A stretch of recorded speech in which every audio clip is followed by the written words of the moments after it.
Everyone welcome back to my channel radiology career. सभी का स्वागत है दोस्तों एक नई वीडियो में। और अभी मैं घर आया हुआ था तो आप लोगों के जो कमेंट्स थे कि sir fifth semester and six semester के एग्ज़ाम पेपर जो हैं वो प्लीज़ अपलोड करिए चैनल पे।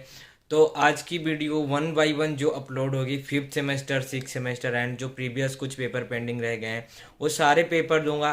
देन आपको एक प्लेलिस्ट भी मिलेगा, वहाँ पे प्लेलिस्ट में आप जाओगे तो आपको सारे 1 2 3 4 5 6 यानी कि पूरे 3 ईयर के जितने भी आपके एग्जाम्स पेपर हैं वो सभी आपको मिलेंगे। बने रहना चैनल पे, सपोर्ट दिखाए रहना, और वीडियो अच्छी लगे तो वीडियो को लाइक करना और चैनल को सब्सक्राइब करना, अपने दोस्तों तक शेयर करना। तो चलिए हम चलते हैं पेपर में। और सबसे फर्स्ट पेपर जो है सबसे इंपॉर्टेंट, सबसे पहले वहाँ से स्टार्टिंग करेंगे। तो बने रहना वीडियो पे बिना स्किप करते हुए। तो दोस्तों अभी पेपर पे आ चुके हैं, फाइनली आप लोग देख रहे हो। और जो सबसे इम्पोर्टेंट पेपर होता है वो है आपका यहाँ पे सीटी स्कैन, जो फिफ्थ सेमेस्टर में इम्पोर्टेंट है सबसे ज़्यादा। वो सीटी स्कैन देखिए, इम्पोर्टेंट तो सारे हैं बट जो सबसे ज़्यादा ध्यान लगा के स्टूडेंट्स पढ़ते हैं वो सीटी स्कैन है, मुझे पता है, क्योंकि सीटी स्कैन स्कैन है इतना इंटरेस्टिंग। ठीक है, तो आप लोग यहाँ पे देख सकते हो मेरा खुद का पेपर है 20 15 100 10, यहाँ पे अब मेरा रोल नंबर है। क्वेश्चन संख्या जो दिया 9 दिया है, ठीक है टोटली। और कितने पेज का? ओनली 1 पेज का है। और यहाँ पे आप देख सकते हो BSc radio medical imaging technology semester 5। थोड़ा-सा मैंने इसको क्लियर कर दिया जिसकी वज़ह से बीच-बीच में थोड़े से कट हैं, तो वो मत सोचना, ठीक है? तो BSc radio medical imaging technology का मतलब ही हुआ भाई बीआरआईटी या बीआरएमआईटी, ठीक है? यहाँ शॉर्टकट में इसको लिखते हैं बीआरएमआईटी या बीएमआईटी। तो इसके लिए कोई मत सोचना, ठीक है? तो पेपर पैटर्न कैसा होता है आप लोग एक बार देख लीजिए, मैं आपको बताता हूँ, ठीक है? तो सबसे पहला चीज़ कि आपका टाइम का ड्यूरेशन 3 आवर होता है, जो कि मैंने पिछले वीडियो में बता दिया है। और मैक्सिमम मार्क्स आपका 60 होता है यहाँ पे, ठीक है? ये 60 मार्क्स का होता है। यहाँ पे दिया है कि सेक्शन ए आपका जो है वो 10 के 10 कंपलसरी है, जो 2 मार्क्स का होता है सेक्शन ए। आप देख सकते हो यहाँ पे नीचे 10 क्वेश्चन दिए हैं, ठीक है। सेक्शन बी में आपको जो है 5 क्वेश्चन दिए गए हैं और 5 में से आपको 4 करने हैं जो कि कंपलसरी है, और वो 5 मार्क्स के, ठीक है। सेक्शन सी में आपको 3 क्वेश्चन दिए गए हैं 10 मार्क्स के हैं, जो कि उसमें आपको 2 करने हैं, ठीक है। और वहाँ पे आपको 3 दिए होते हैं क्वेश्चन, ठीक है। तो सेक्शन ए देख रहे हो आपको 2 मार्क ईच दिया हुआ है, यहाँ पे 10 क्वेश्चन है, 10 क्वेश्चन करना कंपलसरी है। तो ट्रिक के साथ बताने वाला हूँ कैसे आपको पढ़ना है और कैसे आपको क्वेश्चंस आते हैं, वो तो आप सामने देख ही रहे हो, ठीक है। थोड़ा सा अनजूम कर देता हूँ पेपर को यहाँ पे आप लोग के सामने, ओके। तो अब आपको बताता हूँ, देखो यहाँ पे क्या है। सबसे पहला जो आया है अटेम्प्ट द फॉलोइंग, ठीक। अब फर्स्ट क्वेश्चन है राइट बेसिक प्रिंसिपल ऑफ सीटी। बेसिक प्रिंसिपल ऑफ सीटी का मतलब कि सीटी का क्या प्रिंसिपल होता है, हम क्यों करते हैं सीटी, इसके बारे में आपको बताना है। 4 लाइन अगर आप लिख देते हो ना, सीटी का प्रिंसिपल क्या है। सीटी हम रेडिएशन के माध्यम से बॉडी में रेडिएशन को पेनिट्रेट कराते हैं, और उसके बाद जो इमेज हम बनाते हैं हाई किससे, रेडिएशन डोज से, ठीक है। उसको हम कहते हैं कंप्यूटर टोमोग्राफी। इसको हम 2 तरीके से करते हैं, कंट्रास्ट मीडिया के साथ भी, विदाउट कंट्रास्ट मीडिया के साथ भी, ठीक है। और यहाँ पे प्रिंसिपल पूछा गया कैसे वर्क करता है, तो इसके बारे में प्रिंसिपल बता देना। अब देन यहाँ पे कह रहा है डिफाइन सीटी नंबर। सीटी नंबर के बारे में आपको बताना है। सीटी नंबर भी बहुत ही यहाँ पे नॉर्मल चीज़ है, तो मैं आगे आपको जो बता दूँ थोड़ा सा टफ लगने वाला, ठीक है। तो what are different generation of CT. CT के जनरेशन बताने हैं, जो आपके 5 6 7 जनरेशन है, स्पाइरल प्लस हेलिकल। वहां तक आपको फर्स्ट से बता देना है कितने डिटेक्टर्स होते हैं, टाइम ड्यूरेशन, इसके बारे में आपको बता देना है। और बस इतना ही आपको लिखना है, ज़्यादा कुछ नहीं लिखना है। तो यहाँ पे आपका जो हो गया ये भी थर्ड होगा आपका एक्सप्लेन। चौथा दिया who discover CT scan. CT scan की खोज किसने की थी? तो चलो ये फटाफट आप लोग कमेंट बॉक्स में बताओ, मैं देखता हूँ कितने लोग का आंसर आता है। बहुत इंपॉर्टेंट क्वेश्चन है, तो इसको फटाफट बताओ। अगर कोई प्रॉब्लम होती है तो आप मुझे इंस्टाग्राम पे मैसेज कर सकते हो। डिस्क्रिप्शन में आपको मेरे इंस्टाग्राम का लिंक मिल जाएगा। और अगर आपको कोई एडमिशन रिलेटेड इंक्वायरी, आपको कोई प्रॉब्लम हो रही है कॉलेज में, तो आप मुझे मैसेज कर सकते हो, वहां से मैं देख लेता हूँ। और चैनल पे नए हो चैनल को सब्सक्राइब कर लेना और पेपर ज़्यादा से ज़्यादा दोस्तों को शेयर करना, ठीक है। तो नेक्स्ट क्वेश्चन पे ध्यान देते हैं। यहाँ पे दिया who are advantage of CT. CT के एडवांटेज क्या क्या है, सिटी के एडवांटेज के बारे में बताना है कि सिटी के हमें क्या फायदे होते हैं, इसके बारे में बता दो क्या एडवांटेजेस उससे होते हैं, ठीक है। तो यहाँ पे देन है contrast agent used in CT scan. Contrast agent हम क्यों करते हैं यूज, ठीक। इसके बारे में बता देना कि हम इनहेंस करने के लिए, इमेज को इनहेंस करने के लिए, ठीक है। देन दूसरी चीज कोई पैथोलॉजी होती है, सबसे इंपॉर्टेंट चीज आपको लिखना कि हम पैथोलॉजी के लिए हम यूज करते हैं, जहाँ पैथोलॉजी क्लियर नहीं होती वहाँ पे हम कंट्रास्ट मीडिया का यूज करते हैं। ओके गाइस, तो यहाँ पे आपको समझ आ गया। देन आपका नेक्स्ट क्वेश्चन, नेम 2 डिटेक्टर्स इन सीटी स्कैन।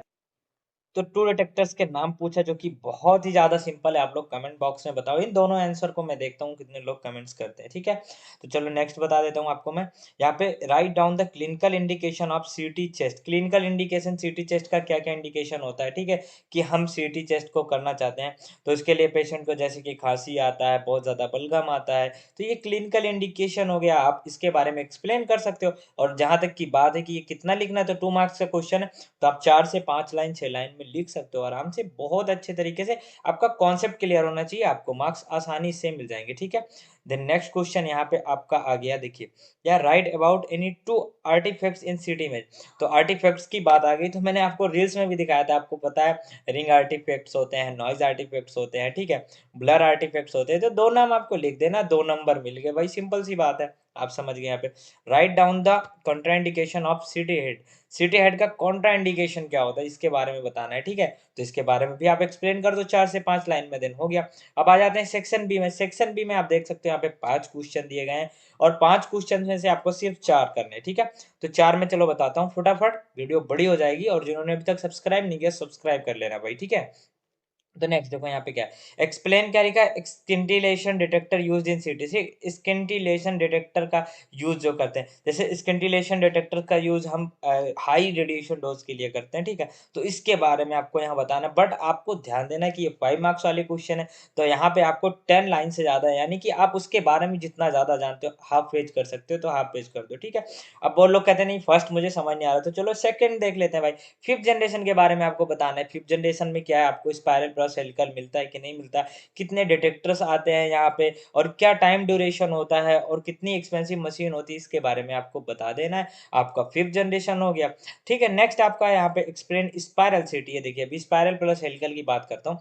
स्पाइरल सिटी के बारे में आपको बताना है, स्पाइरल सिटी में कैसे रोटेट करता है डिटेक्टर, और टेबल आगे की तरफ जाता है, उसी को हम कहते हैं स्पाइरल सिटी।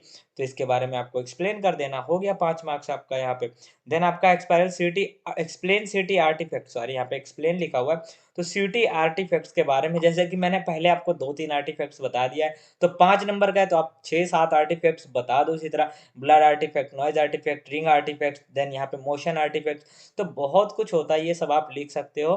बहुत सारे आर्टिफैक्ट्स होते हैं सिटी स्कैन के अंदर, तो आसानी से ये देख सकते हो आप, कितना आसान पेपर है भाई। आप लोग कहते हो सर कैसा पेपर आता है, आज देख लो। ठीक है, नेक्स्ट आपको बता रहे इमेज रिकॉन्स्ट्रक्शन एल्गोरिदम इन सिटी। इमेज रिकॉन्स्ट्रक्शन एल्गोरिदम, जैसे आप देखते हो ना 3D इमेज बनाते हैं, और क्या कहते हैं, के यूबी का अलग बनाते हैं, ब्लेडर कभी कभी ऐसा होता है जो 3D बनाते हैं स्केलेटन सिस्टम का, रिब्स का, तो वो एल्गोरिदम उसका समझाना है कैसे करते हैं। तो ठीक है, जिसको 4 क्वेश्चन जो समझ आए वो लिख सकते हो 5 मार्क्स का। ठीक है, अब बहुत सारे लोग कहते हैं सर पासिंग मार्क कितना होता है, ये भी बता देता हूँ। ये 60 नंबर का पेपर है एमआरएस पीटीयू का, तो यहाँ पे सिर्फ और सिर्फ 15 नंबर पासिंग मार्क था हमारी यूनिवर्सिटी का, 15 नंबर, आप लोग नोट कर लो। ठीक है, तो अभी जिनको 15 नंबर है वो पीटीयू वालों का है। आप यहाँ पे एडमिशन अगर आपका है तो आपका 15 नंबर है, बाकी सभी यूनिवर्सिटीज का अपने अपने अकॉर्डिंग चेंज होता है। ठीक है, तो नेक्स्ट आते हैं सी सेक्शन पे। 10 मार्क्स वाले जो क्वेश्चन है, ये थोड़े से आपको क्या होता है दोस्तों, यहाँ पे आपको लंबा लिखना होता है। इससे क्यों लंबा लिखना हो, क्योंकि ये 10 मार्क्स के होते हैं, जो कि आपको 2 से ढाई पेज तक ले जाना होता है, जिससे कि आपका मार्क्स अच्छा बने, और आपका कॉन्सेप्ट भी यहाँ पे क्लियर हो। ठीक है, तो नेक्स्ट मैं आपको समझाता हूँ। देखिए यहाँ पे सी सेक्शन में आपके 3 क्वेश्चन दिए हैं 10 मार्क्स के, बट आपको करना 2 है। ठीक है, तो एन्यूमरेट फर्स्ट जो दिया हुआ है यहाँ पे 7वां नंबर, ठीक है, enumerate in details about various generation of city. सबसे ज्यादा जो कहे, अगर आसान कोई क्वेश्चन है तो ये है कि सिटी के जनरेशन लिखने हैं आपको। 5 नंबर में भी आया, 10 नंबर में भी आया, 2 नंबर में भी आया, तो आप सेम चीज उसको उठा के कॉपी पेस्ट कर सकते हो, बट यहाँ से थोड़ा आप डिफाइन कर देना उसको। ठीक है, अच्छे तरीके से डिफाइन कर दोगे तो आपका मार्क्स अच्छा बन जाएगा, इससे आपको खींच के ले जाना। और वैसे भी जनरेशन इतने हैं 5-6 कि आप उसको 2 से 3 पेज तक आराम से पहुंचा दोगे, तो 10 मार्क्स आपके तो फिक्स है, 10 में से 9 तो आपका कहीं नहीं जाने वाला। ओके, तो देन नेक्स्ट की बात करते हैं। यहाँ पे नेक्स्ट में discuss about the basic principle and reconstruction algorithm in CT scan. ठीक है, तो ये वही पुराना हो गया। देखिए अब यहाँ पे मैंने बताया था ना कि रिकॉन्स्ट्रक्शन एल्गोरिदम यहाँ पे भी दिया है सिटी का, और यहाँ पे भी दे दिया, सेम चीज दे दिया, और यहाँ पे बेसिक प्रिंसिपल पूछ लिया जो कि 2 नंबर में था, तो वो दोनों उठा के ऐड करके 2 4 5 लाइनें और एक्स्ट्रा ऐड कर दो भाई, सेम चीज हो गया 10 नंबर। आपको देखो यहाँ पे सेम चीज पूछा जा रहा है। अब क्या है, सिटी स्कैन एमआरआई की ये सब चीज मोस्टली सेम ही क्वेश्चन होते हैं।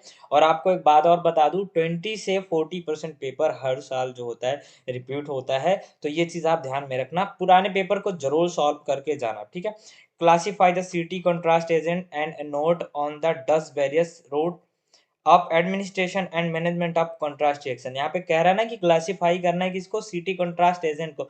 जो आप ओमनी पैक देते हो या कोई दूसरा कंट्रास्ट देते हो ना, उसके बारे में आपको देना है आयोनिक नॉन आयोनिक कंट्रास्ट, उसको क्लासिफाई करना है एंड नोट क्या करना है, डोज के बारे में बताना है कि डोज कितना देते हैं, वेरियस रूट्स किस किस रूट से देते हैं, जैसे ओरल हो गया आपका, रेक्टल हो गया, वेनस हो गया, ये देना है। Administration and management of contrast reaction, कैसे कंट्रास्ट रिएक्शन से बचने के लिए क्या मैनेजमेंट है, कि आपको क्रेटनिन का चेक करना होता है, क्रेटनाइन कैसे चेक करते हैं। तो ठीक है, ये सारा कुछ आपको एक्सप्लेन कर देना। बहुत ही सिंपल पेपर है दोस्तों, ये आपको समझ आ गया होगा। और अगर वीडियो अच्छी लगे तो लाइक एंड सब्सक्राइब कर देना, अपने दोस्तों तक शेयर करना। थैंक यू सो मच, मिलेंगे एक नई वीडियो के साथ।